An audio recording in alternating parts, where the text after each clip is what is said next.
Bonjour à tous, avec l'aide de Dieu, nous allons étudier le Rambam, les lois de Mila de circoncision. Mitzvat ase achat, il y a un commandement positif, et ilamulet ascharim bayom hashmini, c'est de circoncire les mâles à partir du 8e jour de leur naissance, ou beo mitzvah zo bifakim melu. L'éclaircissement, l'explication de ce commandement dans les prochains chapitres. Perek rishon halacha aleph. Mila mitzvat ase shechayavim ala karet. La circoncision, c'est un commandement positive, que si quelqu'un ne l'a pas fait, il est coupable de retranchement, c'est-à-dire que son âme ne va pas aller chas v'shalom dans le monde futur. Shenema, comme la Torah dit, ve'arel zachara shelo yimol et besar orlato. Si un mâle reste incirconcis, ve'nicheta nefesh v'chulu, cette âme sera retranchée. Ou mitzvah la'av lamulet beno, il incombe au père de circoncire son fils. Ve'alarav lamulet kol avadav, et au maître de circoncire tous ses serviteurs, quelle que soit leur catégorie. Que ça soit une catégorie qui s'appelle Yelid Baït, que ça soit une catégorie qui s'appelle Miknat Kasef.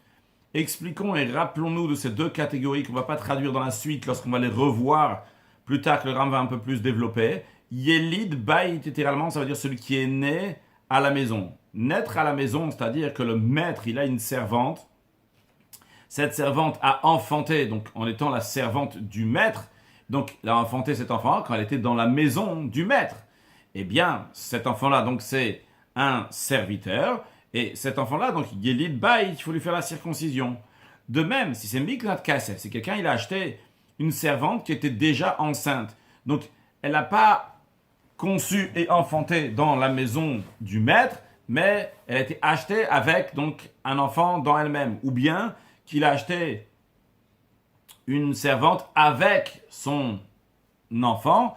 Donc, dans ces deux cas-là, il doit aussi faire la circoncision. Ça s'appelle Miknat Kasef. Quand il a acheté avec de l'argent, c'est pas que l'enfant il est Yelid Bait, qu'il est né dans la maison même du maître. Avaraav o Aadon velo malotan. Si le père a transgressé, consciemment, il n'a pas fait la circoncision de son fils. Ou bien, le maître n'a pas fait la circoncision de ses serviteurs. Eh bien, Bital Mitzatase, il a négligé un commandement positif et il transgresse le père ou le maître tant qu'ils n'ont pas fait la circoncision. Par contre, le père ou le maître ne sont pas coupables de retranchement. Le retranchement est pour l'incirconcis, celui qui est incirconcis. Le tribunal a l'ordre de faire la circoncision de ce garçon, de ce serviteur-là, au moment où il faut, et que le tribunal n'ont pas laissé quelqu'un, un juif incirconcis, l'obé Israël, ni dans le peuple juif, l'obé Avdem, ni dans les serviteurs du peuple juif. Halacha bet, en molin bno shel adam shalomidato. Il est interdit de circoncire le fils d'un homme sans son accord.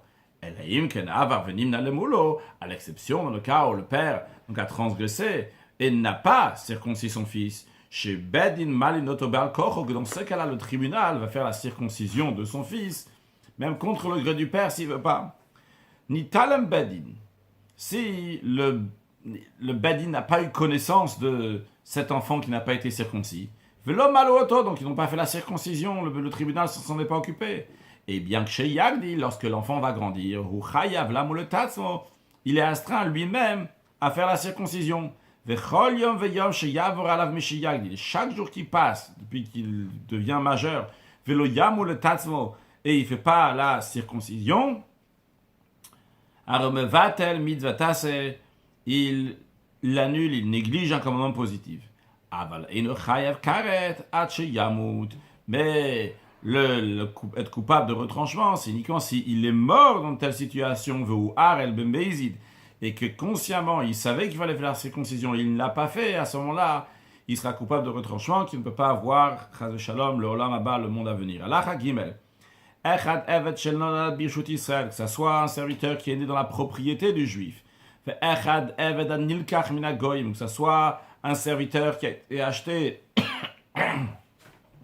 des non-juifs. Akol chayav arav le mulan. Le maître a toujours l'ordre de les circoncire. Et là, il y a quand même une différence entre les deux. Chez Yelid Abaïd, le serviteur qui est né dans la maison donc d'une servante qui appartenait au maître, Nimolishmona, lui, il est circoncis le 8e jour depuis sa naissance. Ou miknat kasef, par contre, celui que le maître a acheté avec une somme d'argent, nimol bayom shen nilkar, on le circoncis, il est circoncis le jour même qu'il a été acheté. Afilo le kacho bayom shen nolad, même si il a acheté ce serviteur le jour même où il est né, eh bien, nimol bayomo, eh bien, la circoncision sera le jour même. Halacha dalet, yesh miknat kasef shen nimol lishmona. Il y a, le Rav nous dit maintenant, qu'il y a certains qui sont achetés avec de l'argent, miknat kasef, et pourtant, ils vont avoir le statut d'un yelid baïd, comme un enfant qui est né donc à la maison, qui va être circoncis le 8e jour, dans le sens inverse, yesh yelid baïd, certains donc ils naissent dans la maison du juif, et pourtant, ils vont avoir le statut d'un miknat kasef, chez nimol bayam chez Ivaled, et il va être circoncis le jour même qu'il va naître. Et le Ram va nous dire dans Halacha Dalet, donc une partie, dans Halacha, et encore une deuxième partie, c'est-à-dire, Ketzad commence là. Lakar shifra velakar ubaraima. S'il a acheté une servante qui était enceinte, et il a acheté donc aussi donc le fœtus, l'enfant qui va naître. Veyalda, elle enfantait, arezenimol lishmona, la circoncision sera le 8e jour. Et même qu'il a acheté le fœtus, l'enfant en lui-même, il n'a pas acheté en même temps que sa mère. Il a payé deux choses différentes. Celui qui est né, cet enfant-là, il a été acheté par de l'argent. Donc, vu qu'il a acheté sa mère avant qu'elle va enfanter, eh bien, Nimol Lishwana, il sera circoncis le 8e jour. Donc, bien que c'est un serviteur qui est Miknat Kesef, qui a été acheté avec de l'argent, mais quand même, il fera donc le 8e jour du moment où la femme elle a accouché, cette servante elle a accouché lorsqu'elle était déjà chez le maître. Halachae, lakar shifra le ubarea. Si quelqu'un il a acheté donc une servante, d'ailleurs on parle ici d'une servante cananéenne, évidemment, si c'est une juive, de toute façon une juive doit toujours circoncire ses enfants, à part ça, donc la juive elle va pas elle est pas mariée, elle est en dessous de 12, elle est aussi en dessous de 12 ans, etc. On parle en tout cas de ces chiffres, quand on dit chiffre ici une servante, on parle d'une servante cananéenne. Donc il a acheté cette servante-là pour que tous les descendants, tous ceux qui vont naître de cette chiffre-là vont être esclaves. Ou bien qu'il a pris une servante cananéenne à condition de ne pas la tremper dans le bain rituel pour qu'elle devienne, en tant que les critères donc, d'une servante qui sera astreinte au mitzvot.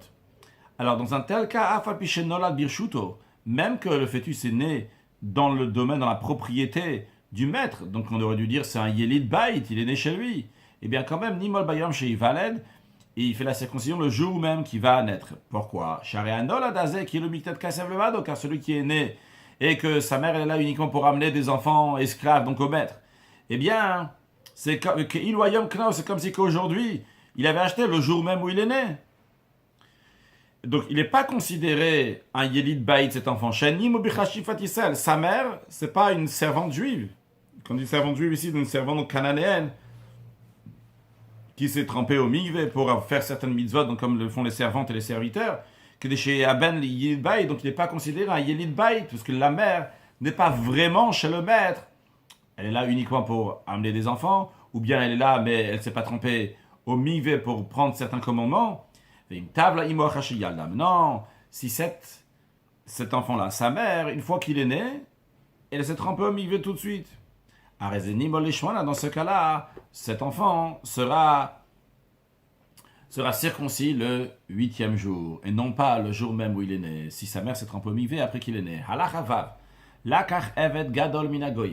S'il a acheté un serviteur adulte, des non-juifs, donc il n'est pas encore circoncis, le serviteur n'a pas voulu se circoncire. Mais galgelim imo, on discute, on négocie avec lui, on lui explique, pendant 12 mois. Yater al-kar, après 12 mois, et s'il veut toujours pas se circoncire, asur le kaimok shoarel, un juif n'a pas le droit de garder chez lui s'il est encore incirconcis, la choser au mochla goyim, il le revend aux non-juifs. Maintenant, si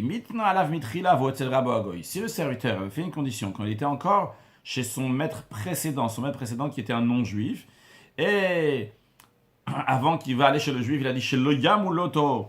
Donc il avait une condition qu'il va chez le juif, qu'on ne va pas le circoncire. Mutar le kaimo veuarel. On a le droit de garder ce serviteur non-juif tout en étant incirconcis. Ou bilvad, mais ceci à condition, il y a quand même un certain minimum chez Kabel Alaf Sheva Mitzvot, qui va recevoir les 7 commandements qu'on appelle donc les 7 lois Noachid, ça il doit prendre sur lui.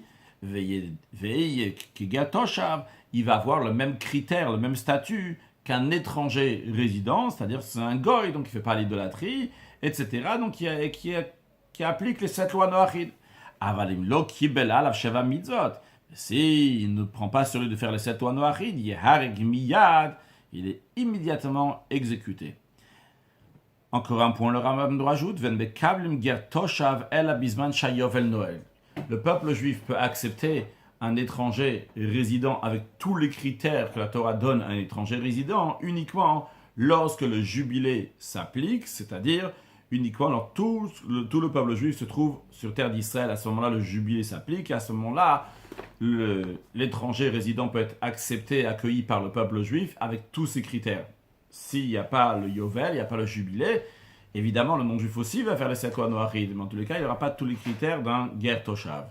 Halacha Zayin, Ger Shenichnas Likal Israël, un converti qui intègre la communauté juive, Chayav Milatrila, doit d'abord se circoncire. Maintenant, Veimak Shayagoy, s'il s'est déjà circoncis lorsqu'il était non-juif, il faut maintenant faire couler, faire sortir donc d'une goutte de sang en tant que l'alliance avec Hachem, dès qu'il se convertit. De même, un enfant qui est né, qui est déjà circoncis, le 8e jour de sa naissance, il faudra faire sortir une goutte de sang, couler du sang en tant que brit mila de circoncision. Androgynos, un androgyne, donc c'est quoi un androgyne? Qui a le sexe aussi bien masculin que sexe féminin. Il faut le circoncire le 8e jour. De même, celui qui est né par césarienne, on fait la circoncision le 8e jour. Celui qui a 2 membres sur lesquels donc chacun de ces membres, donc il y a un prépuce comme dans chaque membre, donc dans chaque membre donc, il se trouve le sexe masculin, donc il y en a 2, eh bien, il devra faire la circoncision. Malinechtem bashmini, eh bien, c'est les 2 sexes masculins qu'il a, eh bien, on va aller faire la circoncision le 8e jour. Alachachet. En molin le olam el bayom acharot hashemesh. Le moment de faire la circoncision, c'est toujours le jour après le lever du soleil. Ben bayom hashmini, que la circoncision soit faite le 8e jour chez Uzmana, donc qui est le moment pour faire la circoncision. Ben shelo bizmana, que ce soit que la circoncision n'a pas été faite le 8e jour, Sheo Michi Vaala, donc c'est après le 9e jour, et la suite, donc c'est plus le 8e. Quoi qu'il arrive, toujours la circoncision doit être faite le jour après le lever du soleil. Shenamar, il est dit, ou Vayom Hashmini.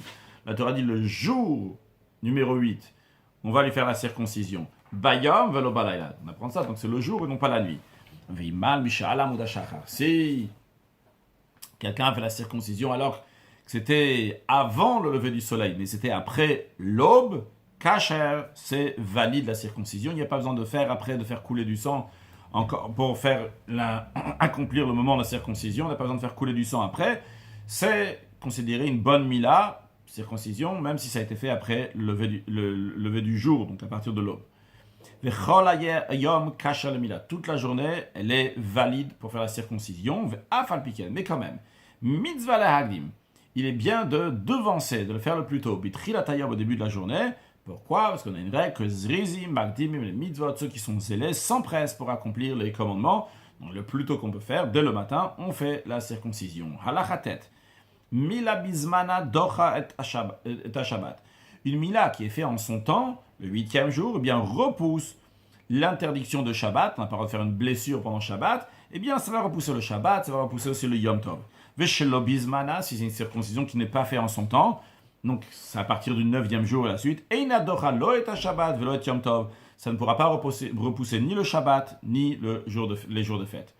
Ben bizmana, ben shelo bizmana. Encore une chose dans la nous dit, que ce soit une circoncision qui est faite en son temps, que ce soit une circoncision qui ne soit pas faite en son temps, donc à partir du 9e jour, docha et atzarat, ça repousse l'interdiction de couper la lèpre. C'est-à-dire dans la Torah, il est écrit que lorsque quelqu'un il a la lèpre donc c'est une certaine tache, donc, qui dit en principe de couleur blanche avec certains critères, etc. Donc imaginons qu'il y a un enfant qui est né, ou bien quelqu'un donc, qui n'a pas encore fait sa circoncision, Et juste à l'endroit où se trouve le prépuce, donc il faut couper lors de la circoncision, on s'en apprendra dans le deuxième chapitre de Mila, qu'est-ce qu'il faut couper exactement. Donc là, sur le prépuce, il y a tsarat, il y a la lèpre. On n'a pas le droit de couper les taches de la lèpre. Eh bien, justement ici, il aura le droit quand même de couper la tache de la lèpre, puisqu'elle se trouve à l'endroit de la circoncision. Donc l'endroit de faire la circoncision, ça repousse la lèpre. Comment ça? S'il y avait une tache blanche de tsara, donc de lèpre, sur la peau du prépuce, Rotro ima orla, il coupe cette tache-là avec le prépuce. Bien que couper la tache de la lèpre, belota, c'est un commandement négatif. Quand même, yavo assez, un commandement positif vient et repousse le commandement négatif. Donc le commandement positif de faire la circoncision repousse le commandement négatif de ne pas couper la lèpre. Halacha yud, que shem shemilata banim dochat ha-shabbat. De même que la circoncision d'un fils repousse le jour du Shabbat lorsque c'est fait le 8e jour, car milata avadim shenimolim lishmona. De même, la circoncision des serviteurs qu'il faut faire la circoncision le 8e jour de leur naissance, dochat ha-shabbat, imchal shmini shelem be-shabbat, ça repousse le Shabbat si leur 8e jour tombe le jour du Shabbat. Chutz, à l'exception d'un cas. Yelid Baït, quelle sorte de Yelid Baït? Chez le Tavla Imouat chez Yalda. Tout à l'heure, on a vu qu'il y a un Yelid Baït, que sa mère ne s'était pas encore trempée au mikvé. Elle se trempe au mikvé uniquement après la naissance de son fils. Lui, il ne fera pas la circoncision le 8e jour qui Shabbat. Il fera le 8e jour si c'est pas Shabbat. On a bien qu'on fait la circoncision le 8e jour, mais si c'est ton Shabbat et le Dochet Shabbat, ça ne repoussera pas le Shabbat. Allah Yudalef. Katan Shenolad Shomaul. Un enfant qui est né déjà circoncis. Ou Mishenolad Bachodesh Hashmini Leiburo. Ou bien un enfant qui est né le 8e mois de la grossesse. Avant de continuer la suite, à savoir qu'à l'époque, ce qui était considéré un enfant viable, c'est un enfant qui est né le 7e mois de la grossesse ou le 9e mois de la grossesse. S'il est né le 8e mois de la grossesse, il n'est pas considéré viable. À tel point qu'il n'est pas considéré viable, il est considéré comme une pierre. C'est-à-dire que le jour de Shabbat, il dit ce qu'on appelle moukhtse, qu'on n'a même pas le droit de le toucher ou quoi que ce soit. Alors le Rav nous dit, celui qui est né donc le 8e jour depuis le moment que sa mère a conçu, Kodem shetigam briato, il est né avant la fin de son développement. Shokin nefel, il est considéré comme un avorton, parce qu'il ne peut pas vivre. Encore un troisième cas, le Rav nous dit, Viyot Dofen, celui qui est né donc par césarienne. Ve'androgynos, et l'androgyne. Celui qui a deux orlotes, donc deux membres sur lesquels il y a le prépuce. Tout cela, bien que on fait la circoncision le 8e jour en général, mais ça ne repoussera pas le Shabbat. Et l'animal, ils seront circoncis le dimanche, donc c'est leur 9e jour. Halacha Yudbet. Mishenolad ben Hashmashot, celui qui est né donc entre le coucher du soleil et la sortie des étoiles. Safek Bayom, Safek Balayla, donc c'est un moment, on a un doute si c'est le jour ou si c'est la nuit. Alors, quand est-ce qu'on va lui faire sa circoncision pour que ce soit considéré le 8e jour? Eh bien, on comptera à partir de la nuit. On ne va pas dire, c'est peut-être le jour, on va compter déjà aujourd'hui comme un jour. Non, il est considéré comme si qu'il est né donc le lendemain, donc il est né la nuit. Donc, Moniminal Laila, donc on compte à partir de la nuit. Donc, par exemple, s'il est né aujourd'hui, entre le coucher du soleil et la sortie des étoiles, on ne va pas compter aujourd'hui pour un jour, mais on comptera à partir de la nuit, donc à partir de lendemain. Donc il sera circoncis le 9e jour, entre guillemets, c'est pas vraiment le 9e jour, c'est peut-être le 8e jour, on ne sait pas si c'est le 8e jour ou bien le 9e jour, parce que si, après le coucher du soleil, c'est déjà considéré comme demain, eh bien, quand on va le faire la circoncision dans 9 jours, ça sera considéré le 8e jour. Maintenant, s'il est né vendredi après le coucher du soleil, avant la tombée de la nuit, et il ne dochet à Shabbat, lui on ne pourra pas dire qu'on va faire sa circoncision, donc le 8e jour, qui est peut-être 8e jour, ou peut-être 9e jour, le Shabbat. Et l'animal bechal Shabbat, lui on va lui faire la circoncision le dimanche, donc qui est le 10e jour de sa naissance, peut-être le 9e. Parce qu'on ne peut pas repousser le Shabbat par doute. Peut-être c'est le 8e jour, peut-être c'est pas le 8e jour. Pour repousser Shabbat, il faut être sûr qu'on est bien dans le 8e jour. Halacha Yud Gimel, Mishenolad Bachodesh Hashmini, celui qui est né le 8e mois depuis le jour que sa mère l'a conçu. Imaya Shalem Bise'ar Betziponam, s'il était entièrement développé, aussi bien ses cheveux, aussi bien ses ongles, Areze Valad Shalem, il est considéré un enfant en tout à fait bonne santé, donc qui est viable, ou Ben Shivaou. Ah, comment c'est possible? S'il est le 8e mois, il ne peut pas être viable. Alors le Rambam dit, en vérité, cet enfant-là, il est né le 7e mois. Il est considéré un enfant qui est né le 7e mois. Seulement, la Shenishta, il devrait naître le 7e mois, mais il s'est attardé dans le ventre de sa mère. Et donc, il est sorti le 8e, mais il n'est pas considéré comme un enfant du 8e mois, que celui-là n'est pas viable.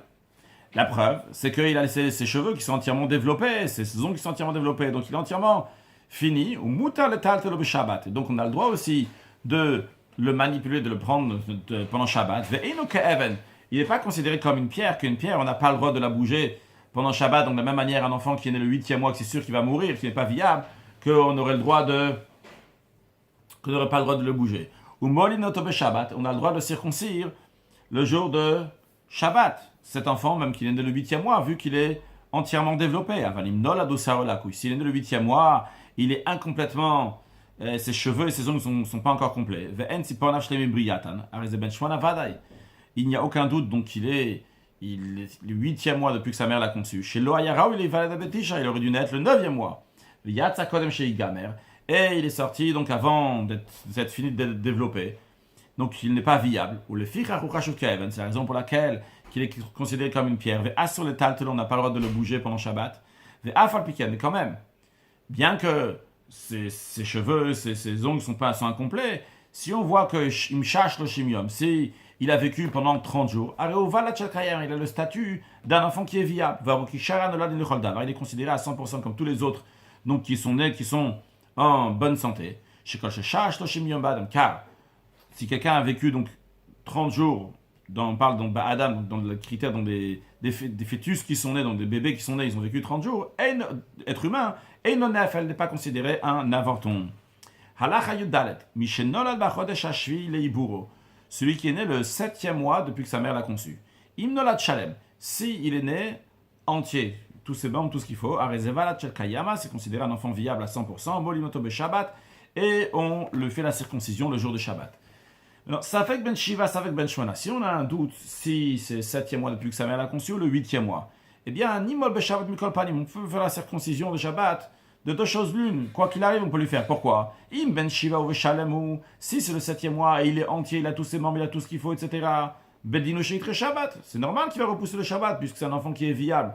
Donc, évidemment, c'est son 8e jour, on va lui faire la Brit Mila. Veim Ben Shmonao. Et s'il est le 8e mois, et on dit qu'il n'est pas viable, on n'a pas le droit donc de profaner le Shabbat, de lui faire une blessure, quand même, ici, on doit lui faire la Mila. Pourquoi? Zeshemal, parce que celui qui va lui faire la circoncision, qui m'chater basaro, c'est comme s'il coupait un morceau de viande, c'est pas un morceau d'être humain, c'est juste un morceau de viande, vu que il va pas vivre de toutes les façons. Donc il n'y a pas l'interdiction que la Torah dit de faire une blessure sur un morceau de viande. Les fichiers Zenefel, parce que si vraiment il est 8e mois, eh bien, il est considéré donc un avorton. Imou ben Shmuel, s'il est du 8e mois, il ne pourra pas rester en vie de toutes les façons. Halacha tetvav. Otsi aouba rosho chutz limeimo ben hashmashot. Si le fœtus a sorti sa tête de la matrice de sa mère, et c'était vendredi après le coucher du soleil et avant la sortie des étoiles. Afal pishel yatzakulo el belleil Shabbat.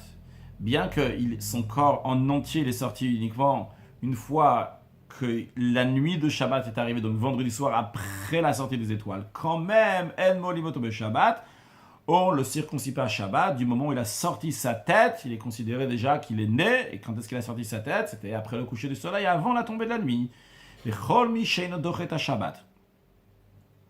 Tout celui que sa circoncision ne repousse pas le Shabbat, le Rambam nous dit, il ne va pas repousser non plus le premier jour de fête de Pessah, Shavuot, Sukkot. Par contre, il va repousser le deuxième jour de Yom Tov. Par contre, en ce qui concerne les 2 jours de fête de Rosh Hashanah, sa naissance, donc s'il ne repousse pas le Shabbat, eh bien, ça ne va pas repousser ni le premier jour, ni non plus le deuxième jour de Rosh Hashanah. De même, une mila qui n'est pas faite en son temps, eh bien, ne repousse pas le deuxième jour, même pas, ni le premier, même pas le deuxième jour de Rosh Hashanah. Halacha Tetzain, Chole, un enfant malade. El molin oto acheyav, on n'a pas le circoncire jusqu'à qu'il va guérir. À partir de quand, une fois qu'il a guéri, ou monim lo me'et shigiri bechol yoshivat yamim me'etlet. Depuis le moment où il a guéri, on va compter 7 jours, 24 heures sur 24. Et après, on va le circoncire. Dans quel cas s'agit-il qu'il faut attendre, qu'il va guérir?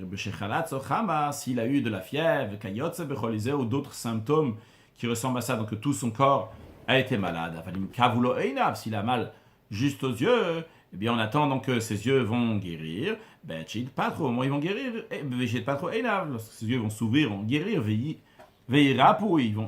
vont se guérir. Molinotomia, on le circoncis tout de suite. De même tout ce qui est semblable. Donc c'est-à-dire que à chaque fois que c'est une maladie qui est pas dans tout le corps, uniquement le membre, eh bien un certain membre, une fois qu'il a guéri de cette chose-là, eh bien on n'attend pas 7 jours après. Halacha Yudzain, Katan Shenimtsa Bashmini Shelo Yarok Beyoter. Un enfant que le 8e jour, le jour où on devrait le circoncire, il est très jaune. En Molim Otoachi Ipol Bodam, on ne fait pas la circoncision jusqu'à que littéralement que le sang va lui tomber dedans, que le sang va se rajouter. Mais que son aspect va redevenir comme l'aspect des enfants qui sont en bonne santé. De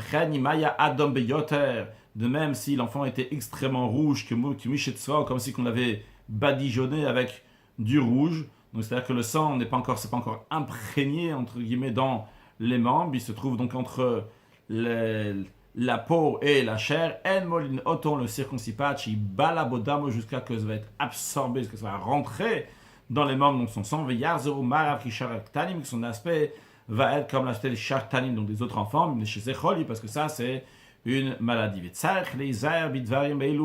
Ram nous dit faire très attention à ces choses-là, donc de voir si l'enfant il est en bonne santé ou pas.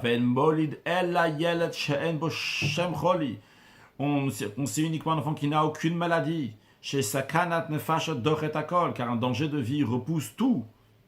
En français on dit danger de mort. Danger de mort repousse tout. On peut circoncire plus tard, lorsqu'il sera plus malade. On ne peut jamais ramener une vie, si la vie elle est partie, eh bien, après c'est fini, Halacha Yudchet. Une femme qui a circoncis son premier garçon qui est né, et il est mort suite à la circoncision. La Mila a affaibli la force de cet enfant. De même la circoncision deuxième enfant qui est né, lui aussi il est mort à cause de la circoncision. Que ce soit le deuxième enfant était du même mari ou bien que c'était d'un autre mari, le troisième garçon qu'elle aura, il ne faut pas faire la circoncision le 8e jour, la même tininlo, on l'attend à Yigdalmer, c'est qu'il va grandir l'enfant, vitraze kocho, et que sa force va se renforcer. Conclure avec un mot de chassidut, on vient de voir dans l'Acha Yud Zayin que le Ram nous dit qu'il faut faire attention de ne pas circoncire un enfant qui est en mauvaise santé, chas de shalom, parce qu'il faut attendre, quand il sera en bonne santé, on pourra faire la circoncision. Donc on pourra faire plus tard, mais on ne peut jamais après revenir ramener une âme du peuple juif. Alors, il y a le sens simple que le Ram ici est en train de donner une raison pourquoi on peut repousser la circoncision, parce qu'on peut le faire après. Mais le Rabbi dit que c'est plus loin que ça. Quand le Ram est en train de dire il est en train de dire ici que quand tu vas faire la circoncision après, ça ne sera même pas considéré une circoncision qui n'est pas en temps. Ça sera considéré une circoncision qui est, oui, fait au moment. Et sûr, dans le sens profond des choses, dans la Chassidut, c'est expliqué que la Mila, la circoncision, on amène une lumière divine qui dépasse les mondes. C'est une alliance avec Akadosh Baruch qui n'est pas que rationnelle, qui est au-delà de la compréhension. Et ce qu'on est en train de dire ici, que même quand tu vas faire la Achazman, c'est au-delà du temps.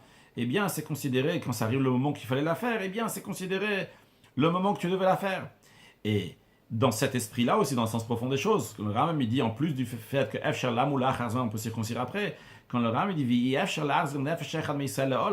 dans le sens profond, qu'est-ce que on ne peut pas ramener une âme juive, jamais on peut la ramener. La chazir, c'est dans le sens aussi de la faire aller en arrière. Qu'est-ce que ça veut dire en arrière? Cette kritat brit, cette alliance qui est entre le juif et Akadosh Baruch Hu, c'est quelque chose qu'on ne peut jamais revenir en arrière. Parce que quelle que soit la catégorie du juif, son attachement avec Akadosh Baruch Hu, l'attachement d'Akadosh Baruch Hu avec ses enfants, c'est quelque chose qui est éternel, que Dieu fasse que très prochainement, on va voir la venue de Mashiach, qu'à ce moment-là, on va voir comment Israël, comment le peuple juif et Dieu sont une seule chose avec la venue de Mashiach. Now, excellente journée.